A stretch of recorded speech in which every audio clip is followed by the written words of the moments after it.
We have been told by the scientific world that everything is energy.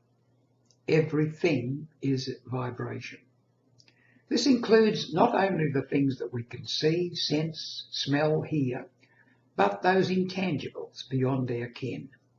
There are infinite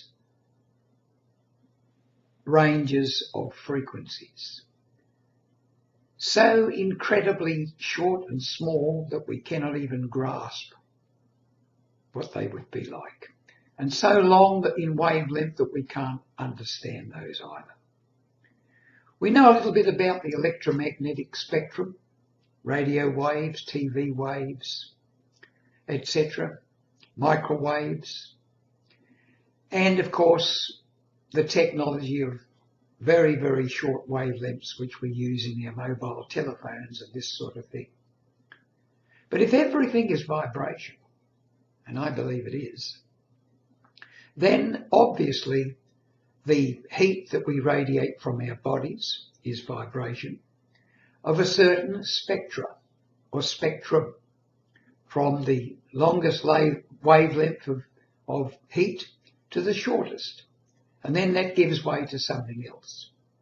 We're told also, and Kirlian photography backs this up, that we're surrounded by an aura, an auric field, and the psychics and the metaphysical publications indicate that we are surrounded by what is called an aura. Now, what part does the aura play in our being? Do we radiate the aura, or do we precipitate out of the aura? I'm inclined to believe that it's the latter. Sure, we maintain the body with food and water and the air we breathe into it, the oxygen, to keep it alive. But how come we maintain our form as human beings, and animals maintain theirs, and trees theirs? What holds it all together? What is the pattern that does this? We're told that it could be morphogenic fields, that's the word, that holds it all together. But whatever it is, it's extremely complex. And if everything is energy, it means that every little part of everything is made up of different frequencies.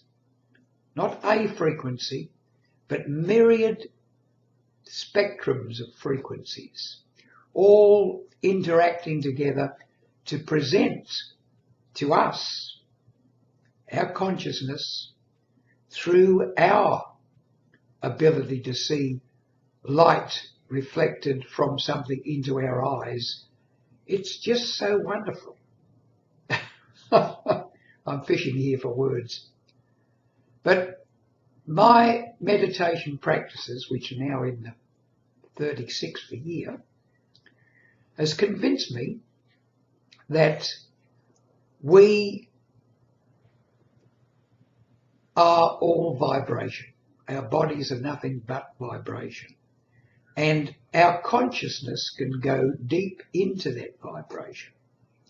When we focus, as I do in Vipassana meditation, on any part of my body, I can feel the body's reaction to that focus.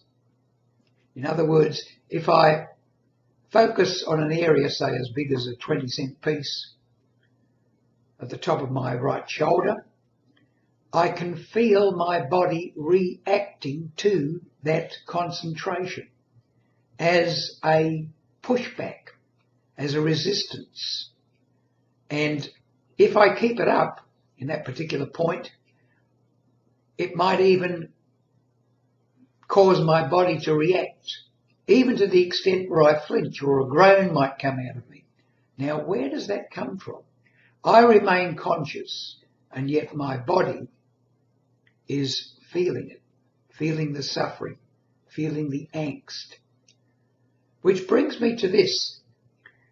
I'm convinced that every thought we think from the moment we're born, and possibly before we're born, if you believe in reincarnation, is held in the physicality of the present body in which we reside. Every thought has its emotional components. Some of those emotional components are so shallow that they are like, as I've said before, like a finger dipped into water. As soon as you take it out, the emotional component is gone. Others are like letters written into wet sand, stay there for a while and are washed away over time. But others are like granite chiseled into rock, and they stay there all their life. But they do more than that. They don't just stay there. They grow stronger. This is why a person can have a traumatic event happen to them, and it can be repressed and not give them any trouble for a long while. And then as it grows and grows and grows, it grows into something which causes them angst, grief. Sometimes they don't even know what it is, but their body is reacting to it as these growths within the auric field in the mind body which surrounds us gradually precipitates or leaches down into the physical and can cause us physical illness, and often does. This is why a person can go off to war and see horrors and fight, maybe kill people, maybe do terrible things to other people, come back and then not have any trouble for a while. And then the dreams occur, the nightmares. And what's happening there is the trauma, the sankharas as they call them in Buddhism. The sankharas are growing within until they arise into consciousness. And if they're not dealt with, they can well become a physical illness such as cancer. So this is how important our thinking is to our everyday life. We need to understand ourselves. We need to understand what we've got inside, and we need to eliminate anything inside which is causing us trouble. Because if we don't, the troubles will only grow. It's up to us to look after ourselves. It's up to us to seek help. It's up to us to seek within ourselves self-understanding.